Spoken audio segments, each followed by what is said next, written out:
Hey guys, welcome back. I'm top music attorney, Miss Krystle. We have a great show lined up for you. Now, the biggest thing on everyone's minds are all these changes that Spotify is implementing, and how is this going to affect your royalties? And these are pretty huge changes. So we're gonna bring in that Orko in a bit, and we'll be going over the things. But besides Spotify, Britney Spears, she released her memoir, and I mean, we have so many things that have come out. Justin Timberlake is kind of in hot water. So we're going to talk about all that. But anyway, as you guys are filing in the chat, hey, how you doing? Let us know where you're checking in from and what time is it. Good to see everyone. Oh, look, we have fun Halloween style comments. I dig. Hello, everyone. Yes. What time is it? And who's ready for Halloween? Gosh, it's coming up so fast. This happened last year. We just all of a sudden it happened and I missed it and it was just terrible. Because I really like Halloween. And one of my favorite things is walking around and just like seeing all of the decorations and people put out great effort. So I dig it. So wherever you're watching right now, come over to Top Music Attorney on YouTube so you can join the community. I have all of your comments feeding in to me so we can do this live. So ask your questions. Let me help you. That's the purpose of this. And then later on, when you have nothing to do and you want to continue your education, you're going to listen to the Top Music Attorney podcast, of course, on Spotify and all the places. And then you'll also get on our newsletter, because I'm going to email you once a week, and it's just wonderful. I'm giving you all of the things, and you're getting exclusives from me via the newsletter. Halloween is every day for us. That's right. Hey, checking in, Los Angeles. Love it. Hey, Sebastian back in the mix. Do you guys have any good, Halloween stories or outfits or something? Man, like I did all my best outfits so many years ago, and then every year Halloween rolls around and I'm just so busy. I think the last party I went to was like 4 or 5 years ago. So anyway, you have to let me live vicariously through you. Let me know in the chat, what have you done? What are your favorite outfits? I need to know everything. All right, and then in the music business tip segments, we're going to jump into two things. One of which is going to be drafting demand letters. So sometimes you guys, aren't going to hire an attorney and you need to send a letter that is threatening in nature to get someone to do something. And I'm going to show you how to do this for yourselves. And then there's something else we're talking about. What else are we talking about? Let me go to this. Yeah, so we are talking about how to send a demand letter. Well, no, I got that one. We're also talking about launching a new project. Oh, project, yeah. How's it going, everybody? How's it going, team? Yeah. I was trying to. Are you live on IG right now? I'm not. No, I am. Why don't you click on your IG real quick? The people want to know about your T-shirt. What T-shirt are you wearing today? Hold on. What's that? Yeah. All right. Can you hear me? Yes. Are we connected here? Yeah. So yes. Joel wants to know about your T-shirt that you're wearing. Today I'm wearing my Tyler the Creator Run It Up shirt from Call Me If You Get Lost record. Today I'm wearing my black T-shirt. So there we go. Okay, so let's do this. I never put filter on these. Let's do a fun filter. Let's see how that works. I don't know. I'm just going to try it. We're going live, people. Oops, I just took a picture. Okay. All right. How do you go live and do this?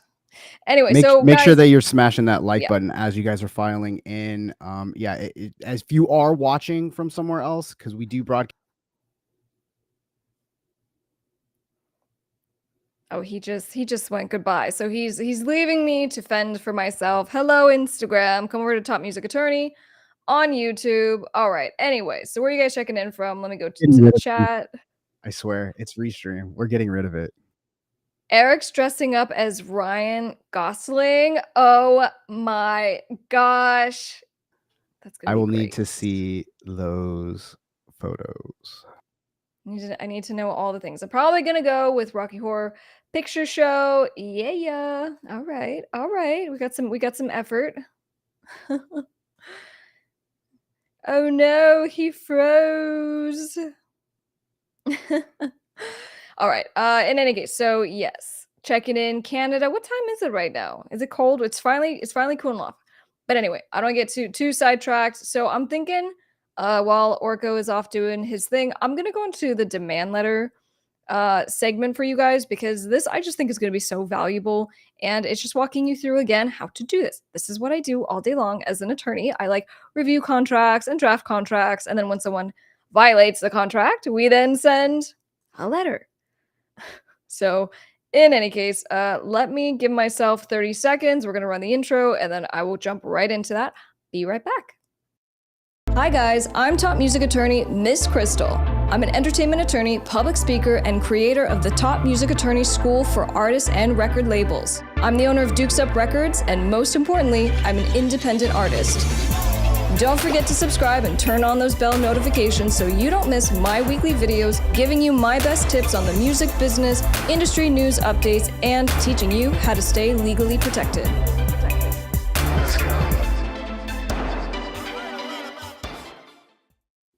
Did you guys hear the "let's go" at the end? That's that Orko. He always likes to put his little something something on the track. So he goes, "Let's go, let's go, let's go." All right. Anyway, let me share my screen so you guys can see, and we'll just get into this, and it's gonna be fabulous, just fabulous.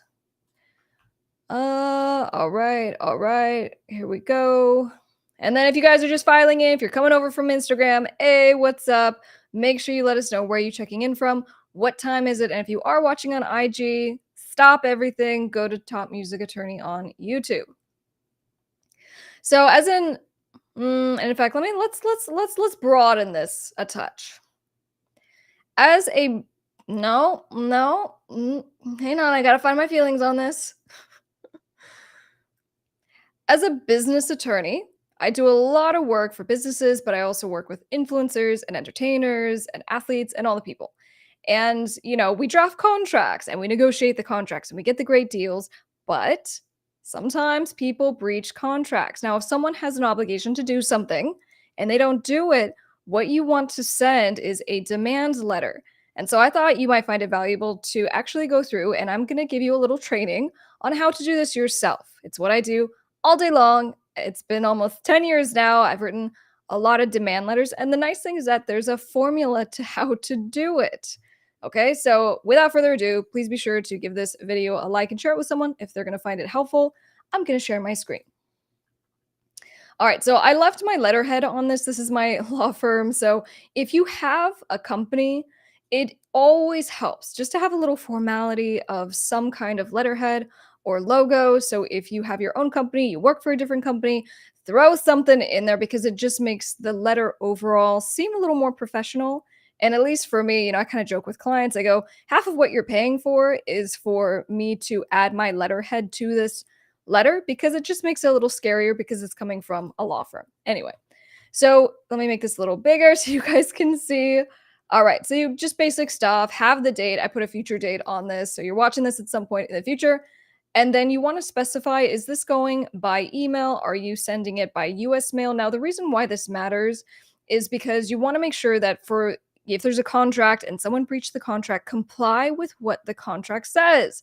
And so if it says, if there's a problem and you need to send a notice, that this is how you do it. So it usually specifies, send it to this email, send it to this address. Please make sure you read that and do what it says, because if you do end up sending a letter and the letter goes to the wrong person, then the company on the other side, the person on the other side, they can go, well, you sent it, but it doesn't matter, okay? Because you didn't follow the rules of our contract. But anyway, just specify where you're gonna send it. Here, let me move myself around. I don't know if this helps. Does this help? No, hang on. One sec. There we go. That's much better. So specify the name, who's it going to, address, the email, and please always send a copy by email. People just live in emails a little bit better, and so they'll get it faster. So make sure you send a copy to someone's email. And then put the title right here. What is this demand over? And so, if it's in regards to a certain contract, please just state the title of the contract, breach of the contract, or demand for reimbursement, just something real simple. Just again, specify what this is about. And then also, once you have your great title, that's what you should copy and paste into the subject line of your email when it comes time to send it. Okay. So you just did all the work, just copy and paste. So we're going to start off salutations, dear. Mr. is great. Mrs. is great. You can use a first name if you want. Dear Larry, it's okay. But, again, in the formalities, it's nice to just start the salutations with a dear. And then for us, of course, we're always going to come out big. We're going to say, this firm has been retained by, state the name, hereafter our clients. But for you, if you have a company, then say, we represent. And so, on behalf of this person, this artist, this band, this, whatever it is that you do. Okay. And if it's just you, just say that. Say, I am writing this letter in regards to the agreement that we had dated XYZ. Okay, so this is, adapt this a little bit. But if you are going to say, I'm representing someone else, sometimes it's really helpful to define words. This is not required. This is just something that we as lawyers do because it helps us to, so we don't have to repeat ourselves, right? So if I go, super fancy name LLC as a company, I go, I represent super fancy name LLC. I don't have to write that over and over and over. So what you can do is put little quotation marks of how you're defining it. So you go here after the client, the artist, the contractor. And so then specify what's this about. So you could just say, hi, I'm writing you in regards to the agreement that we signed. If you want, you can define it, the agreement, and say who was it with, which is usually the recipient. So in this case, we go with ABC LLC, which is hereafter the company. So again, the definition's not required, but it's just helpful. And then just give a little summary. Okay, get to the point. I'm writing you because we had an agreement. You said you were going to pay me for the services in the agreement that we specified by this certain date. You haven't. Very simple. And then the last part of this first initial paragraph is then to say, well, then what do they need to do? Give a deadline. I need you to respond to this, or I need you to pay this certain amount of money by this certain deadline. And please, please underline, please bold, specifically with by this certain deadline. Make sure it's very clear. And that's really it. Okay. So your introduction is done. And that's the formula that you use to really make a good impact. Because it's not about emotion, it's not about feelings, it's just being very factual. This is what it is, and this is what you need to do. Now, if you want to do something that is a little more formal, this is kind of how we structure the letter. So we'll say, factual background, and let's go in and give a paragraph, maybe a couple paragraphs, and just explain what happened. We signed this agreement on this certain date. And then I did what I promised that I was going to do, which was, let's say I provided contractor services and I made you some graphic design and I sent it to you. And you, in return, were supposed to pay me.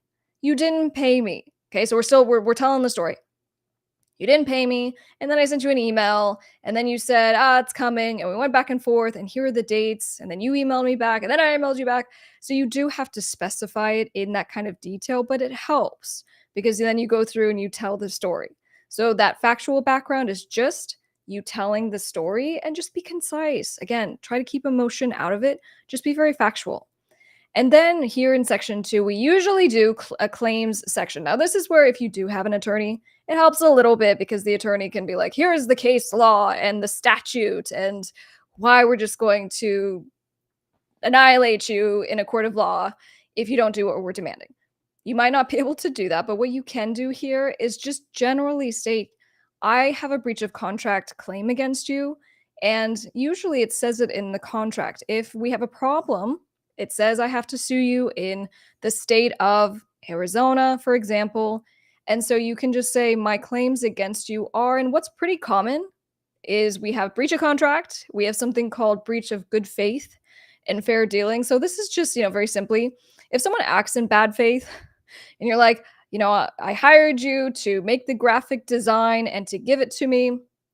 And then, let's say you knew I had a deadline and you were late on the deadline. So not only were you late and you breached the contract, but you acted in bad faith because then like a week later, you ended up, not only not giving it to me, so I didn't have time to get someone else, but then you were talking badly about me online. So there are a bunch of claims that you can specify, but very popularly are breach of contract, breach of good faith and fair dealing, and what's called unjust enrichment. Okay, so if one side does something and the other side doesn't do what they agreed to, then you may have a claim for unjust enrichment because someone was unjustly enriched and they didn't do what they said they were going to do.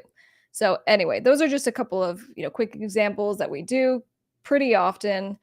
So then let's talk about what you want to have happen. So typically we'll do a demand or what's called a Rule 408 settlement communication. Now, I don't want to get this overly, confusing for you, but under the federal rules of evidence and then the rules of evidence for the state that you live in, there's a rule, and it might be different depending on where you're at, but it just says that we're allowed to have private kind of communications, confidential communications to try to resolve the issue.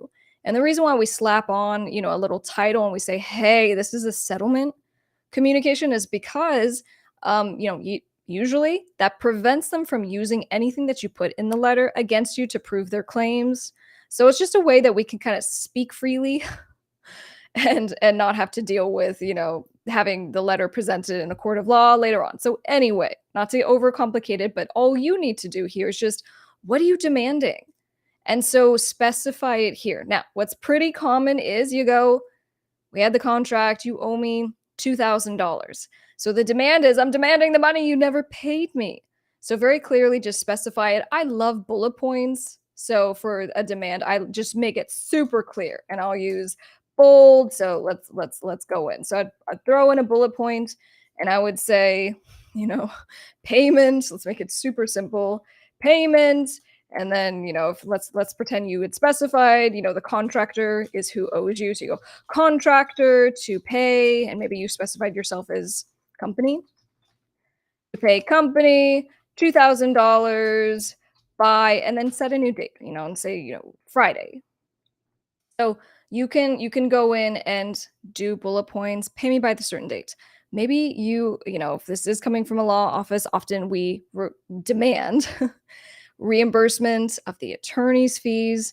Maybe someone said something bad about you on social media, so you go look for settlement. I'm willing to not sue you.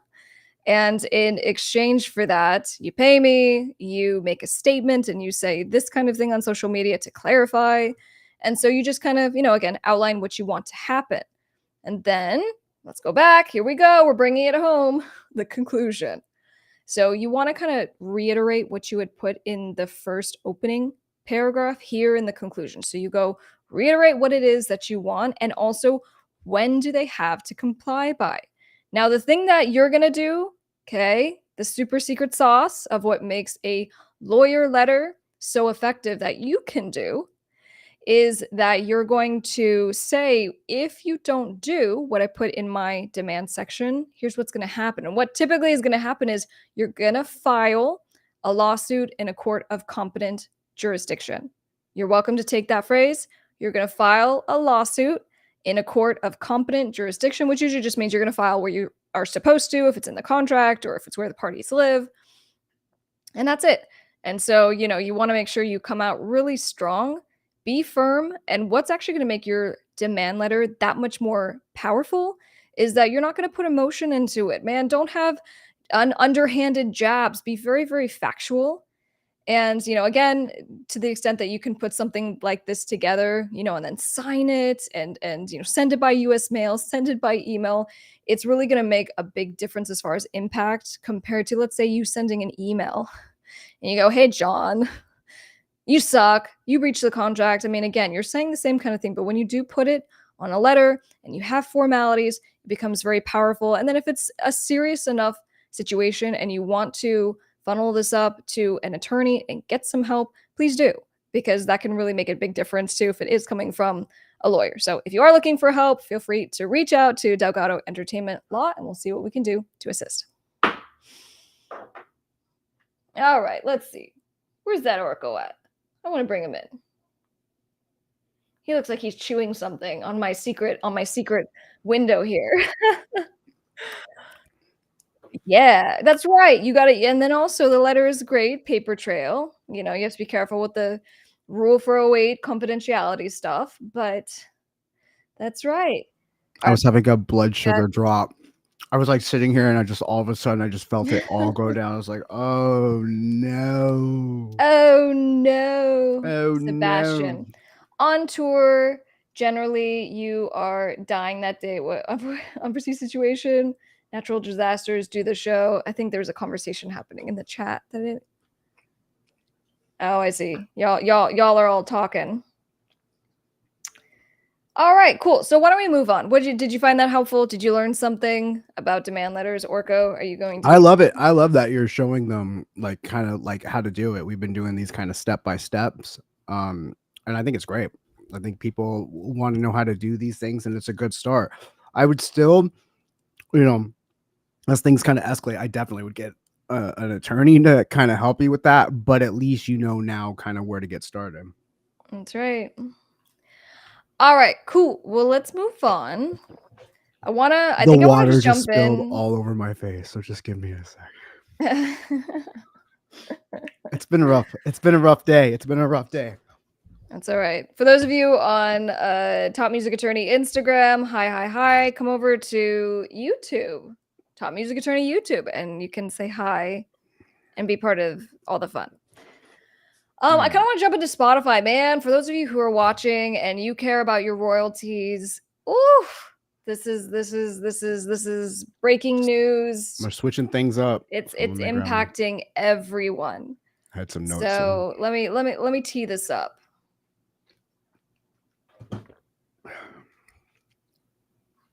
Oh, I guess I'm going in a totally random order. I don't know. I just want to talk about that next. Yeah, whatever you want to do. I figured you would have gone with Britney first, but that's cool. I know. I can't be stopped. That's just my mood today. Okay. Hold on. You let me know. Yeah, I'll let you know. Not like you Orko were got all me. ready. Orko got me some tea. Unrequested, unexpected, and there was a spoon. I think the first time he got me tea, and there was a spoon. I'm like, why is there a spoon? And in fact, come to think of it, I didn't even use the spoon at the beginning of the show. I just burnt my fingers. The point of it is to use it so you don't burn your fingers, and I You have did to get your finger wet in tea. Mm-hmm. Alas, are you ready? Yep. Spotify is completely changing the way that they pay you royalties. And what they're saying and the way they're trying to sell this is that they'll be paying about $1 billion to artists. That sounds great, right? Well, it depends. And it depends on this definition of what they're calling a working artist. And so Spotify is saying they're only going to pay legitimate artists and right holders. Okay. So rights holders that, essentially fall within the new policies and these categories that we're going to go through. So actually, this is going to impact, potentially not just hundreds of thousands, but millions of artists. So the sales pitch is, hey, we're going to pay more money, but that might not be the case. So let's start with just talking about I kind of broke this into, there are probably three different policy changes, but we'll start with the most important ones. So policy number one is that Spotify is now making and implementing a minimum stream threshold before tracks can start generating royalties. Now, the way that I would kind of try to explain this is, do you guys remember with YouTube? At some point, they implemented you have to have a certain number of subscribers and you have to have like 4,000, watch hours in order to be able to monetize. monetize. So in the same kind of way, Spotify now is going to require that you have so many plays before you can even get paid your royalties. And while a specific number was not announced, what people are speculating is that it might be something as low as 200, but probably more like 1,000. So let's start right there. What do you think about that? Listen, there's been nothing since, the headlines of Spotify changing its royalty policies, and there's just it's always legendary just how little artists get paid per stream on Spotify. But I'm kind of, as I was reading a lot of the stuff, I didn't really see so much of a problem. If anything, it's going to encourage these artists to work harder to get their streams up so they can be earning money. I mean, I don't know how much money you expect to earn on, if you're getting less than 200 streams, like what paycheck you're expecting to make on of that. And so I think it's a good and thing incentive. I'm trying to take from the perspective of hustling these artists and get your streams up. Why do you have less than 200 streams if that's what the threshold is? Now, we're just speculating on what that is. It could be something outrageous, but that's just from an artist. Like, what are you doing? Okay, and for me, I'm more on the side of I wanna make sure that I don't care how many plays that you're getting, you should get paid your royalties because the way it works is that there's this misconception that you get paid per play. That's not how it Mm-mm. works, right? So do you wanna explain that a little bit? Well, they all their tracks, they go into this big pool of money, and then it's distributed based on, your plays and just different deals and stuff you have. But it's not like you always see those figures where it's like 0.0008 or whatever it is for the, what you're getting cost per stream, but that's not what it is. I mean, I think they're just trying to figure out what maybe it might kind of break down or feel like. Right, so it's a big pool, and Spotify is essentially prorate they're gonna take their expenses off the top, but then they Right. prorate and they pay wherever the listens are going to, they're gonna pay. So now they're essentially creating this threshold of, well, you're not even in the pool of what's Right. gonna get paid if you don't have a certain number of plays per track. So for someone who, might have just a decent fan following, decent plays, but they don't meet whatever this threshold is, they're just not going to get paid. And so for me, I don't care if that's a few dollars or it's $100 over a period of time. Like everyone should get paid if they got the listens. So that's the first kind of pretty big change. And also in that, as far as talking about money, Spotify changed. So the premium went from 9.99 to 10.99 1099. Yeah. and apparently didn't receive much pushback from this. And so Spotify will continue to likely increase that, but that money's not going to artists. That money's not being Right. calculated into this pool of how they are paid. So for me, I don't particularly like that. Yeah, no, and they're talking about, with this, they're gonna get like 40 million that's gonna be kind of earned from just the money that's kind of that they're taking left over, and they wanted to start distributing that out. But just towards the more popular tracks. So the people, the ones that are working harder are gonna get kind of paid more, I guess. All right. So yeah, like Sebastian, he goes, I have a ton of streams. Spotify is always on the bottom of the quarterly payout info. I mean, of course. I mean, we already knew that artists probably are not getting paid what they should. But Well, think about it. Spotify is ingesting about 3 million right, new right, songs per month. right. And so that means the great for, what they're selling this as. If they're like, well, the 0.5% at the bottom of the tier, those are the ones that aren't going to get paid. But now we can better distribute more money to everyone else, which is where they're like, well, there's $1 billion Well, how do you get essentially that we're going. right? So I mean, are you saying that if an artist earns 2 cents, you better, I mean, obviously make sure they get their 2 cents, I guess. But how do you want to pay them that? How are you going to, you know what I'm saying? And there's a lot of artists that just don't, I don't know. It's just Spotify is just so overrun with just, now you're hearing about AI artists and just these fake artists and things that just kind of pop up. And it's, we're gonna get kind of into that in one of the other new changes to the royalty payments. But there's just a lot of artists that just don't do anything. They don't have any kind of anything going on. They've never had a play. And so I think when you're a huge Well, and company they like that. arguably wouldn't get paid, right? Again, I'm just advocating for whatever it is. I don't care if you got 20 streams, you should Well, get paid for that. I'm saying on 200, I'm saying we were talking about the number being like something like if the threshold is 200 and whatever. I don't even like 200 is going to be, I don't even know if that's going to even add up to a penny, for them. So that's kind of what I'm saying. Like, Well, okay, and the other thing we think about, and because there's sanctions now, we're not going to talk about that just yet. It's going to be in the next section.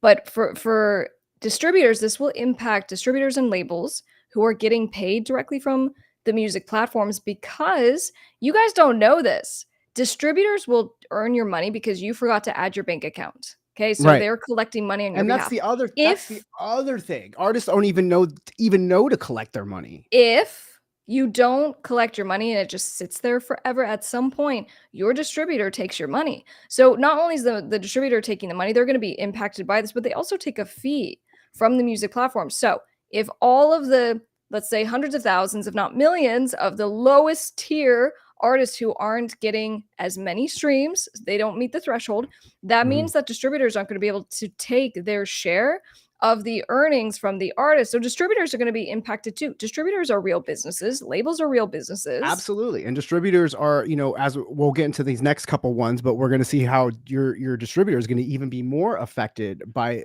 some of these things that some of these artists are trying to do with their streams. Ghoul9 says he wants his 5 cents. I hear you. I And hear Spot you. the thing of it is, it's like, Deezer, and Apple have also been making everybody's been making shakeups to the way that they're doing their payout systems. And I think, but Spotify being kind of like the leader, and I'm not just like, whatever, Spotify, but they are an incredible service. They are the best of all of the streaming services as far as their algorithms, as far as the way that their playlisting, just everything that they do is really good. When I get stuff from Spotify, it's catered right to me. They hit it like I'm getting artists I have never heard of that are small artists and major artists.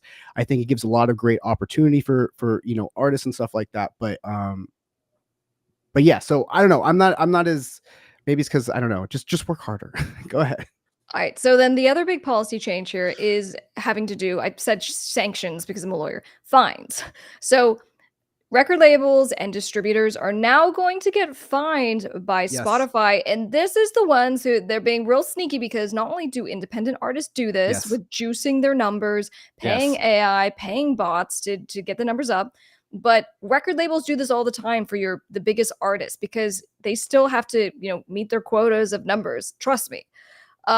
So anyway, now, Spotify is going to be Yes. implementing these fines, and it's to try to stop really, this ego boosting activity. So if you guys are inflating your numbers, you better just keep an eye on stuff.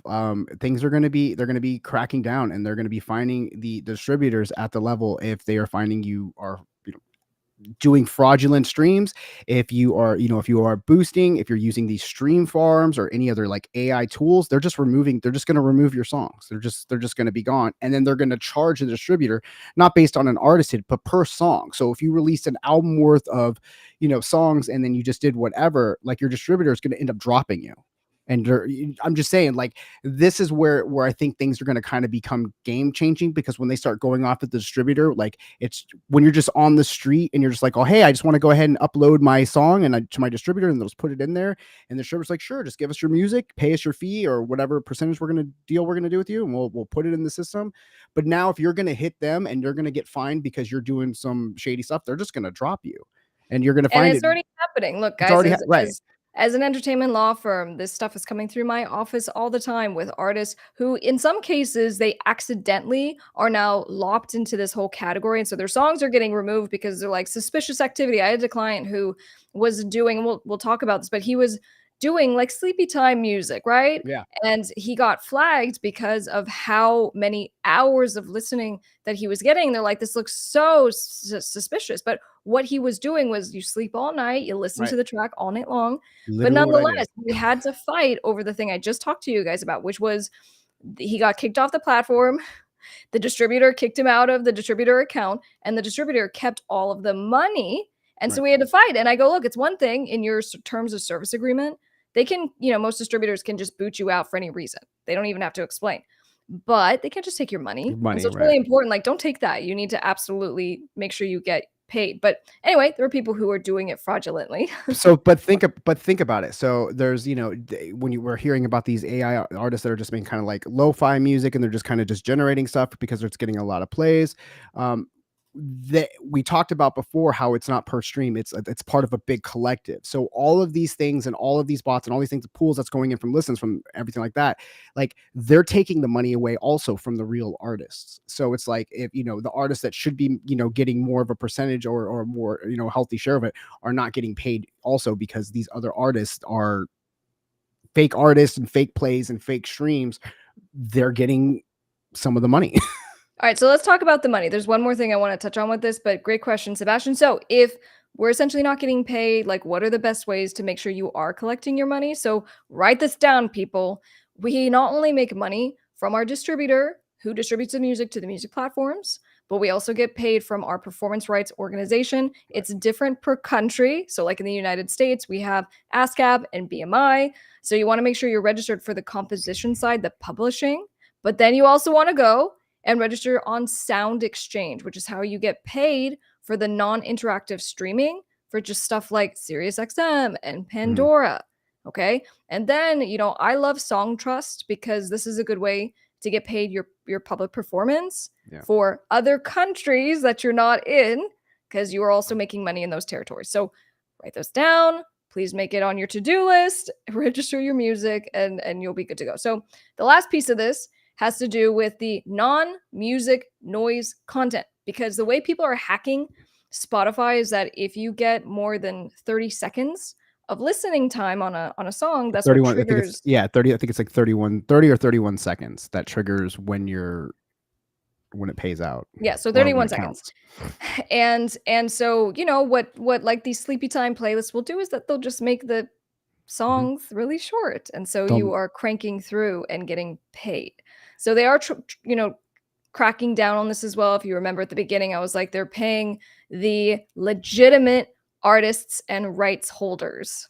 Right. And so this is kind of interesting because this is just something that, I do. I sleep with rain sounds all the time. So I either have a playlist or I'll have like a song and I'll just literally put it on loop. And so I'm running that thing for like 8 hours. And I mean, those guys definitely need to get played because not all, sleep sounds or white noise sounds are created equal. Some of them are very annoying. I'm very meticulous as I go through and pick the ones that I do. I spent years on creating my sleep list. But yeah, no, these artists were just uploading, 31-second, versions. So people just have them loopable and they'll just loop them and they'll just play all night. And those are just, kicking out triggers. So they're going to be talking about times that they're going to be, or talking about a new length of time that they're going to be setting. And some speculate could be up like 4 minutes or something like that for some of these tracks. Like they'll be in like a new category. And so, whatever the time is that they decide for these, what it kicks out the new trigger for these white noise ambient type sounds, but they're saying whatever it is that they decide to do for these artists that did do these 31-second songs, they're going to have to take down their songs and re-upload their songs Hmm. to if they want to get paid based on whatever that new time length is. Hmm. All right, guys. So this is what is happening with Spotify. We definitely want your feedback. What do you think about this? Is it fair? Should everyone just still continue to get paid? Should there be some kind of gateway threshold in place where maybe not everyone should be paid because you're not kind of a real artist? Leave your comments down below. We'll see you on the next one. All right. So with that being said, I say who wants to talk about Britney Spears? Are you guys tuned in at all of what is happening? Oh my gosh. Okay. I don't even know. I feel like you should take lead on this one. How do you feel about that? Sure. I mean, no, you have to take lead. All right. Well, You could do the whole bring it in. So what's going on? all right. Yeah, let's You do gotta that. start with You're that. better briefed on this than me, but I'll do the intro. So the day after Britney Spears released her The Woman in Me memoir, her library on Spotify just kind of exploded. And I think there was something like more than 7.1 million people were like, you know what? Let's go see what she's up to. So she's just crushing it with the numbers right now. But there was a reason for that. What's going on?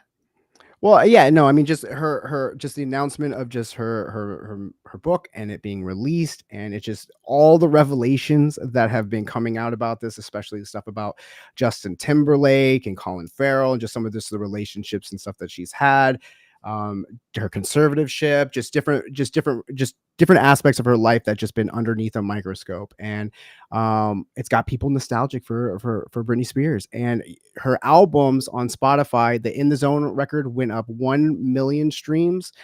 Circus got 790,000. Her One Baby One More Time got 750,000, and the Oops I Did It Again had about 65,000. With Toxic Or being 650? 650,000, sorry, Yeah. and her Toxic alone hit 680,000 streams. And I think it's pretty crazy. I think it's just pretty crazy that, she also, from what I understand, she has the number one selling like celebrity book or something now, or whatever. Yeah, and Uh, what's her deal? Isn't it 25%? She's getting 25% of the net profits from her book, and so sources are saying that the advance was something like for 12.5 12.5. million. So, with almost a half a million copies sold on top of that, I mean, she's But doing I pretty mean, good from it's that gonna go standpoint. it's gonna go, like, yeah, I mean, just already. I mean, it's just been released and just already. I mean, as little tidbits and things come out, this book is gonna go crazy. It's gonna just double, if not triple in sales. Like, it's everywhere. She was just very honest on it, and she even posted on, her thank you post on social media saying, "It's happening. My book is the highest selling celebrity memoir in history, and it's only day one. Thank you to all the fans that have been so supportive. Love you all." I think it's really cool. I mean, Britney has been going. I love Britney Spears. I'm a huge Britney Spears fan since like day one. I think she's great, and she's had quite a career that her book covers, and I think that she's had a hard time in the spotlight, and she kind of continues to go through things.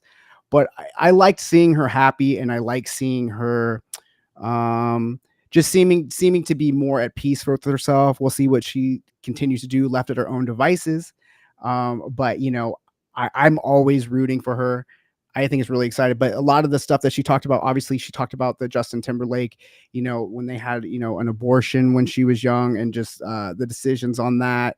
She got tired of being like, how she hated the whole eternal virgin thing and the good girl image. And Right. she was Yeah. having sex since she was like 14. And she'd been living with Justin Timberlake like throughout the relationship. Uh, just I don't know. And then she was talking about the Colin Farrell thing, just how it was just like super intense. And after that, she broke up with Justin, but ultimately she like still missed Justin. Like Hmm. Justin like broke up with her over a text message, so it's like totally like a Sex in the City like Carrie So moment. so So Justin's in, sick. like, hiding right now, right? I I mean, have it. It's funny because I guess I'm one of these people. I check Justin Timberlake's Instagram. See, like, what are people saying? People just, they come from Britney's people come from. Um, it's pretty. I don't know. It's all interesting stuff, but I just really root for her, and I would like to see her back on top and finding some kind of. I mean, she's on top, but I mean, just with more music out and just continue to do. Because I really like her music. I think she's really good.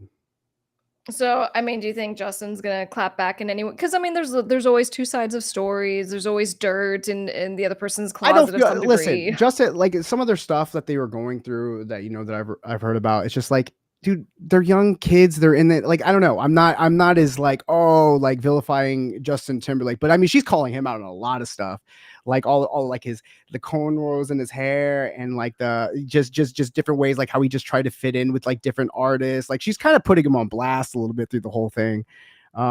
But I don't know. Well, Like, and they're that all can artists. backfire. I mean, for anyone watching this and kinda considering, something in this vein, or even just wondering, like, can Britney Spears do this? Because, I mean, would you qualify anything as what she's saying as defamatory, even if it's true, right? No, Well, if it's true, that's the defense to defamation, but, to put him in a bad light. I don't think she's putting him so much as a bad light as so much as just going, "Hey, remember this?" And I thought it was odd, and this was going on. I mean, it's all on record because it's funny because you go on Instagram now, or you go in your TikTok reels, and all you're seeing is just. I mean, maybe it's because they're serving it to me because I clicked on one or two, but all it's serving to me is just like the drama from it, and just like, remember when Justin Timberlake did this? Remember when Justin Timberlake did this? It's just like everybody is just kind of like coming after him with like his old videos or just bits that he did that may not play as well now, and it's Oh, it just looks like he turned off his yeah, comments. yeah, yeah. Oh my goodness. They were coming after him pretty hard, and I don't know, but he also got a little hot water too, just after that Janet Jackson documentary as well. So,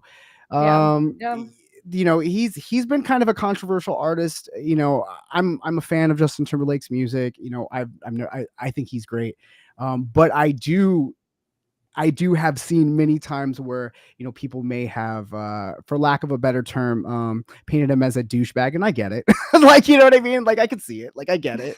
Like, he's done some things that are just like where he seems very concerned with his career, as a lot of artists and Hollywood actors and just all Or are, making decisions that are making maybe decisions that are beneficial for towards his him, and career. very Yeah. and just him first, and just very egocentric. I mean, you have to remember Brittany and Justin met on the Mickey Mouse Club back when they were kids. I Right, mean, they've been in the right. industry for like ever. This his whole life has been nothing but trying to make my career, hold my career, making moves. Even after the whole Janet Jackson debacle, he was right in that office apologizing, saying, "So I'm sorry," Yeah, all this so stuff, and throwing the Janet under the Super bus. Bowl debacle with the wardrobe malfunction, and then, he didn't really stand so much Janet by Janet's side. on that thing. I am 100, if not 200% Janet Jackson on that. Like Justin Timberlake was terrible for that. Like terrible for that. But I mean, dude, like relationships stuff, like breaking up over text. I don't know, man. Like, I mean, what are you gonna do? He's like, it's rough. But I did see that. I did read that he went to her house after they broke up, and he brought her like a framed letter where he said, like, at the bottom of it something like, I can't breathe without you, or something Oh, like really? that. Like something, I don't know if it was like I didn't see what the rest of the letter was because it was a part of an article, but it was something like that. Like he came back, and I don't know. That all seems like ego. They all have egos, and I'm sure that she's exaggerating, and I'm sure Justin's just in hiding. And what's curious, you pull up his wife's Instagram, because she gets it too. Oh, no. Yeah, it's a lot of how could you support your husband or whatever. Like, oh, what do you think of your Yeah. husband now? And it's like, what do you want her to say? He's trash. I don't know. He's 19. What do you want him to do, man? So it sucks. It Anyway, sucks when so these books come out, though. It sucks when these books come out because there's always a lot of shrapnel or just whatever. And if you could be when you're America's fallen risen sweetheart, it kind of it can be yeah. tricky. No, I mean, like, it's crazy Stay having strong, watched JT. her her journey since, she was just a teenager. But anyway, for those of you who have actually read Britney Spears' new book, let us know in the comments below, your thoughts, and man, we'll continue to watch this. I think it's just gonna keep climbing in success and just Go interest. So Brittany, though. we'll see. All right. Yeah, It's you're all crazy. It's crazy. I'm getting a little loose, but it's crazy. It's crazy. But these people write these books. I'm telling you, like it just sucks. Like you always got to be careful of your situations. You could have just calling. I'm speaking more of just like to Justin Timberlake and calling him like some of his fashion choices and just I don't know, like just think. There's just things. It's just kind of like, are you being petty? Or are you being like fun? But like her writers, when she probably turned in her first things, a memoir, were like, oh, I need more Justin. We need more Justin. People want to read about Justin. It's I bet you it's a lot of that. right, right. So they did that knowing that it would help to Right. What sell. else you I got? I believe don't that. know. Like, I don't know. Some of his outfits were funny. I don't know. He was hanging out with Genuine, talking about faux shizzle dizzle, and like she's calling him out and all kinds of stuff. It's just like crazy. Come on, man. It's 1999. Let the boy breathe. Thank you, the real deal. I appreciate you, and I appreciate you guys that are on the live right now. Be sure, let's get some energy. Drop some fire emojis if you're digging what we're doing right now. Drop some fire I'm emojis. dying. All right, let's move in. We got one more segment we need to hit. Orko's dying. It just sucks, man. It just sucks. Like just as you just get older, um, it's just inevitable. Just like all your heroes kind of either fall or get called out. Just like everything gets like kind of like embarrassing later. I don't know. It's just funny. I think that's just life. I think It I think just we're always just sucks. embarrassed by ourselves when we grow up. All right, so Wait, what are we doing here? What are we doing? we're gonna talk about a new side project. Oh, okay, cool. Let me see. Hold on. Yeah. Let's talk about that. So, having started my own record label and, launching my project and then launching other projects, I thought today would be a great topic. Whether you're a record label owner trying to start your own thing and help your artists or your bands, or you're just doing this yourself, and in which case you should become your own music business, your own record label, this video is definitely for you. We're going to talk about launching a new music project and what you should do right away. So, let's just jump right into this. Be sure to like this video if you find this helpful. But, the first thing is please decide what you're doing as far as a musical identity. Okay, this is so important just to determine out the gate. Otherwise, if you are experimenting, then all the goodwill of the fans you're building, it's going to get complicated. So I would say start with what genre and style of music that you're doing. Okay, and just be clear about it. Any Yeah, notes you want to add on that? yeah. But don't feel like you have to have don't work everything so much to where you think you have to have everything completely realized in that first release that you do, or those first couple Sure. things. It's Do more of just something. it's Do more something. do something. It's more just kind of picking your lane. So for instance, if you are, maybe you're starting off as a rock band that's just straight up, but maybe later on you want to add some synths, you want to add some programming and stuff, like that's okay. It's more of just kind of figuring out your vibe and all that kind of stuff first, Okay. what you want to. Yeah. So figure out what you want to do, but then execute. So Yeah, execution for next sure. means please go and decide on your name. And I talk Yes. about this, we call them knockout searches, but doing some kind of search for what will be your trademark, your name, your logo, it's all your trademark, and you want to actually protect this at some point. But where you're just starting is do a search on music platforms and social media platforms for the name that you're planning to use for your band, for your act, for whatever, because someone might already have it. If they already have it, there's a chance you're going to get a cease and desist sometime down the road. Okay. So you want to just make sure generally looks like the name is available. And then if it's good to go, beautiful. But please make sure not only to do that, but go to uspto.gov and you want to search on their Yep. TESS, TESS. It's your trademark search database, excuse me, your database. And you want to search to see if there's any registered trademarks. So this is the full gambit of what you're doing before you decide on your name. What do they do after they decide on the name in relation to social media? Well, then you have to go and start getting all your Instagrams, getting your That's right. TikToks. You need to get your name. Now, a lot of times with band names that you're going to find that, while it's cool for a band and nobody's using that band name, they may be using that name for social media. So you want to check all those out ahead of time. And the biggest mistake I see artists make is they'll have a different name from their Instagram account as they will from their Facebook, their TikTok, their YouTube. They'll all be different. And that's just absolutely ridiculous. So what I recommend, just to set yourself up for success, especially if it's a new project, just take whatever your band name is and just put official at the end, or Right. whatever band name Right. and put band at the end or whatever. But I like official. I like official because that takes care of a lot of just different things. Like later on, let's say as you grow and as whatever, if you have like fan groups and stuff like that, it just have official. But I mean, if you start yourself like that, you're going to have a lot better chance of getting all of them rather than like, oh, I got it for Instagram and TikTok, but I couldn't get for Facebook or YouTube. So now I have to name it something else. So now when you're writing on your ads or you're promoting something, now you got to write multiple things. Doesn't look good. Keep it clean.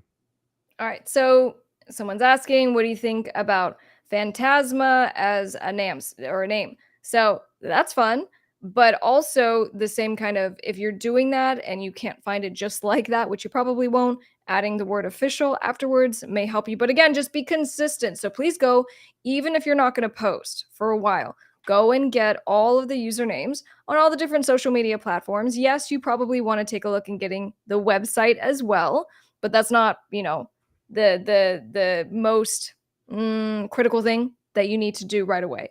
Okay, so you have the name, you know the genre of music. Well, Right. what are we doing? How do we get a profile on Spotify? Well, let's start thinking about the image of what you're kind of going for. Let's start thinking about your logos. Let's start thinking about just different things like that you can start working on as you're coming up with your aesthetic of things, as you're coming up with your, songs and just your music and stuff. You want to start thinking about all these things at the same time. Like, don't wait to, you don't want to be just waiting, go, oh, I'll take care of this. We'll start thinking of these things next. All this stuff, you should be sleeping this stuff and dreaming and eating and just taking up consuming art and just what is inspiring you. Like the best probably time other than when you are getting your first kind of sold out shows and then your first encores and stuff. Like what's the coolest thing is when you're just dreaming up what the band is going to be. This is like the Yeah, funnest thing. This is yeah, when you're going to it be able to really be your is. most creative, because once you're locked in, now you're going to be kind of like, oh, I'm kind of restricted to some of these limitations of what I've already set out for myself. But right now it could be anything. So like maybe you had an idea, that you've had since like you're 8, but like now as you get older, like you're like, oh, I really want to do that. But now you're getting inspired by other things. Don't be afraid. Just explore. Yeah, and also so do that with each of the kind of different band names and go, when we say this certain band name, what do we see visually? What kind of Mm. characters do we see? What kind of imagery? Because that was really helpful for, a project that Orko and I, we're working on, and just deciding what makes the most sense, because you're gonna have to evolve and Right. adapt. Are you going to pigeonhole yourself because you're like, man, if we do this thing, we're always gonna have to wear masks, so we're gonna be wearing masks every single time, every show, everything, forever and ever? Is that something we really want to do? Like, have those Yeah, conversations. that's huge, and I always think about, Dead Mouse is one of those guys that, kind of that broke that barrier because he was just like, "Yo, I got that thing's so hot in there." Like it was like a good idea at the time, but like I'll wear it a little bit, I'm gonna take it off. Y'all know who I am. Y'all know who I am at this point.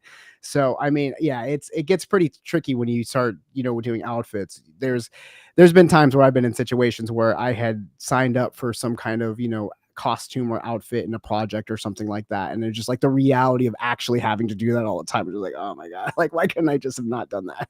So think about Yeah. all that stuff. All right. So now that you have the social media, you have the name, you want to, and what we suggest is getting like a dummy track to You're right. send to Spotify through your distributor, so that you can go through the process of claiming the profile and then getting your verification mark. Because if there's a problem, like, you don't want to go through all this work and then you can't release Right. music, or someone else has the name. Right. So do That's that, even if you're going to pull the track down at right. some point, but just to have something there, like an instrumental, or maybe you're kind of talking and saying the name of your band over it. Like, just have something there. I think that's really crucial. Like just thinking of it is the same way as when you're locking in your Instagram handle, you're locking in your Spotify, you're locking in your Apple, you're doing all this stuff because from the time of your conception of the name to, releasing stuff on social media, you still may be a little bit of time, like a month or two before you actually release your first real demo song or whatever release that you're going to be releasing. So I highly recommend them. I call them like burner tracks because you're just they don't have them just you could have it be something weird, you could have it really be anything, just something that kind of maybe represents your band, but it locks in, and you don't ever have to even promote it, you're just kind of place saving your band name. Yeah. And then what you want to do is you want to post your first, couple of things so that you can cross promote, because you already have existing social media. It might just be your personal social media. Maybe you have some other band things or musical things that you're doing, but you can utilize whatever existing audience that you have to drive traffic. So please have at least like one post, Yeah. get some logo that you're going to update on all the social media profiles, and then start driving traffic so people are just following you. And then you're going to put in the real work after this, because it becomes about okay, let's release a song. Right. Let's have a content schedule. Yeah, This is but how we build. but even in the same vein as just when you're creating your just there's an interesting point brought in the comments. Um, when you're doing your Spotify profiles and stuff like that, and once you have your burner track, well, then now you have an opportunity to create your Spotify for artist profile, because you'll Okay. have a track that's actually released, and you might as well get that going. Your Spotify for artists, Apple has the same kind of thing, but you're Yeah. getting in all those. Um, Berlin had the same question. So just asking about, can DistroKid help to create that profile? Your distributor can sometimes help you. It just depends on who you're going through. And so I think with DistroKid, they can, in fact, so you want to just, message They'll their get you your customer check mark. support. They'll get you your check marks and all that kind of Yeah. stuff, but you still have to go into you still have to create your own Spotify for Mhm. artists, And and that's what you're claim, gonna you use. have to claim your profile. That's what And he you'll that's what you're need talking about. yeah, you'll so for that, you're gonna need to make sure that you have your, your Facebook and stuff, because 'cause they'll wanna see either an official, because they actually verify you. So Right. they're gonna wanna check and see your website. So if you have a website up where you have an address of where you are, or they'll check your Facebook personal account and your artist account. So you need to have all those things set up, and then, and then they can verify you. And then that's where you pitch your music to artists. When you are ready for that first release, you've already have your official release, you already have your Spotify for artists set up. You're already good to go, to do all that, and create your canvases and all that kind of stuff.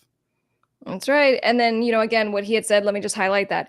Making sure you have your social media and or website and all the things set up is going to help in getting your Spotify verified. It's really important that you do it in that order. This is the Right. step by step of how you're actually kind of launching this thing online. So at this point, you've done all these steps and now you're good to go. So it really becomes about now having that first official release, hyping it up, building up the socials. It's always the toughest, getting like the first 1,000 Yeah. followers, but after that, you're gonna be golden. So put in that time, hustle it up, and yeah. Any other pro tips? No, just stay excited. You know, like there's nothing more, like I said, there's nothing more excited than when you're starting a new project and all the possibilities. So have a lot of fun with it and don't be afraid to refine it. You know, don't necessarily feel so trapped in everything that you're doing, but it is important that you're thinking of this as your business because you're not doing this to fail. You're not doing this just to have fun. Or, I mean, if you're just like, if you're watching this because you're just a band in your garage and you're just kind of jamming with your friends, I don't really know why you watch this far of it. So, like, I assume that you're trying to take your career seriously. So treat it like your real business and with all that kind of vibe to it. And don't forget to subscribe. You have free videos coming at you every single week from Top Music Attorney. We'll see you on the next one. All right, so I think we a Little Mermaid music video today, guys. We always like to watch music Hmm. videos, but Hmm. before we get to that, Hold on. Let's. What are we gonna wrap? Are we wrapping up? yeah, we're going through all the fun in the sun. I'm I'm I, So I, I'm trying to get me to see. Today might oh, be. we gotta queue up. We gotta queue up for you. Hey. What to do? Hey. All right, Good morning, so Krystle. because you're going to miss us so much this week, you're going to be listening to the Top Music Attorney podcast and helping yourself Oh with yeah. your music business, with your record label. We got you covered. And then we send out a newsletter, or I send a newsletter to you every single week. And it has all the goodies and free giveaways, and it's exclusive just for our TMA community. So you can get signed up by just going to topmusicattorney.com/newsletter. I think we have it linked down in the description as well. Tell me We about have the merch for free you. music business jumpstart too. When you get to Yeah. Well, no, I gotta look at this. Come on, if you guys want to have some get tea your with me, mug. get your mug. Get your tea, girl. Get your mug, get your I don't know tea. what's Girl. happening right now, but I think I like it. All right. And if you do need help, guys, I'm working with you every single week to help you with your businesses, with your careers. And so if you want to work with me, you can apply. Go to topmusicattorney.com and apply there, or you can just message me on Top Music Attorney Instagram and let me know what you're doing, and I'll see if I can help. And lastly, we're going to go into music mode for Miss Krystle. I am, in fact, an independent artist. That Orko is my music producer. Hey. We just released a dark pop version of the Little Mermaid song, Part of Your World, which I think we should watch together because we have a music video for you.